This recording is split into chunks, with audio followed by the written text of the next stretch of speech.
Dame in gospodje, reporter Milan, sem ponovno na sledi resnice na terenu. Neljuba napaka se je zgodila na Ministrstvu za zunanje zadeve ob testiranju sistema za skupinsko pošiljanje sporočil. Namreč 200 nič hudega slutečih državljank in državljanov, ki so se prijavili v sistem Zvem za cepljenje, je dobilo sporočilo, v katerem je pisalo: vsi boste aretirani. Seveda so bili mnogi presenečeni, na nekatere pa je to zelo močno vplivalo. Dobil sem obvestilo, da je tukaj v okolici Maribora en starejši občan, ki je dobil to sporočilo, reagiral na milo rečeno nenavaden način in zdaj sem tukaj pri tej hiši. No, tu vidim, zdaj stoji sin, so mi povedali, tukaj sosedje. Dober dan, reporter Milan, se opravičujem, lahko zmotim? Joj, pa daj ne še vi, no tako gužo imam v firmi, pa sem zdaj mogel sem priti, pa joj. Ja, kaj se dogaja? Ja, dobo je ta SMS, foter, pa...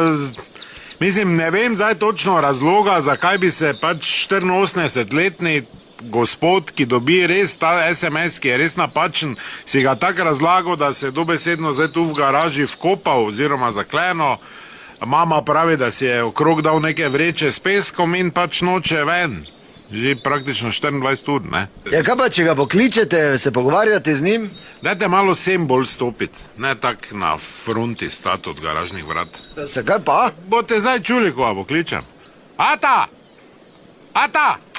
Ja, kaj pa to je? Ja, gusilnica ziher ni, ne? Orožje, ima gospod not? Pa ima on marsikaj. Dobre, mati, kaj boš šla pri zadnjih vratih not, pa boš rekla, naj neha, ta cirkus napaka je bila, vse je dobo SMS. Ja, vsega je dobo, pol, samo on je že predtem šel dol, pa se zapr. Vse on ne ve, kaj se dogaja. Ja, kaj pa da ni telefona zraven vzel? Ja, to smo jaz tudi rekla. Te pa rekel, kaj, to te k***a, meni ne bojo lokacije ugotavljali. Dobre, mama, dobro, no.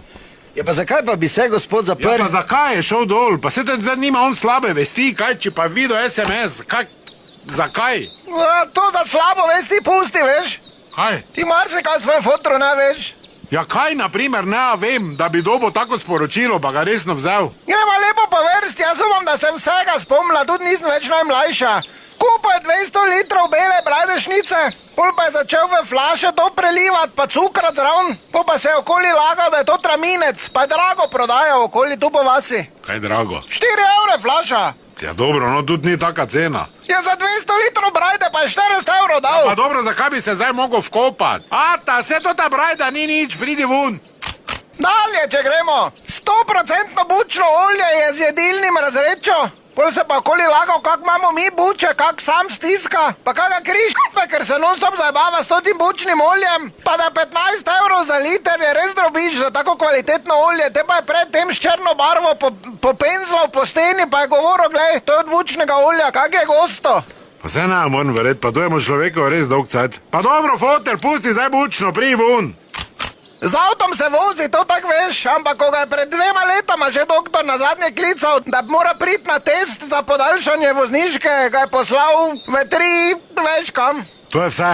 Ha, kite, najmanj 3-krat je po noči pijan vozil, plus tega, da je v malih flaškah prodajal neke kao čudežne Hoffmanove kapljice in je vse penzioniste tu vazi na p***o, da po 10 minutah dobijo bukovo vejo med nogami, tak bo je trdi. Pa bila je cukrana voda neka.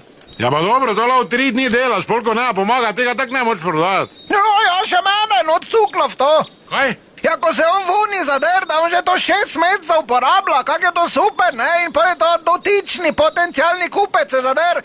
Štefka, ki si? Sem se jaz odnotni mogla vundret, samo kak me je zlamo celi? Ne jemli več tega hudiča. Veš kaj, vama povem, pa ne prinesi. Jaz grem delat. On je lahko 2 leti not, pa vidva nista normalna. Fote radijo, vseeno mi je. Dobro, upam, da se bo dobro in pozitivno to rešilo, da naslednjič ne pozabite, resnica ni plenica, pa vendar marsikomu smrdi.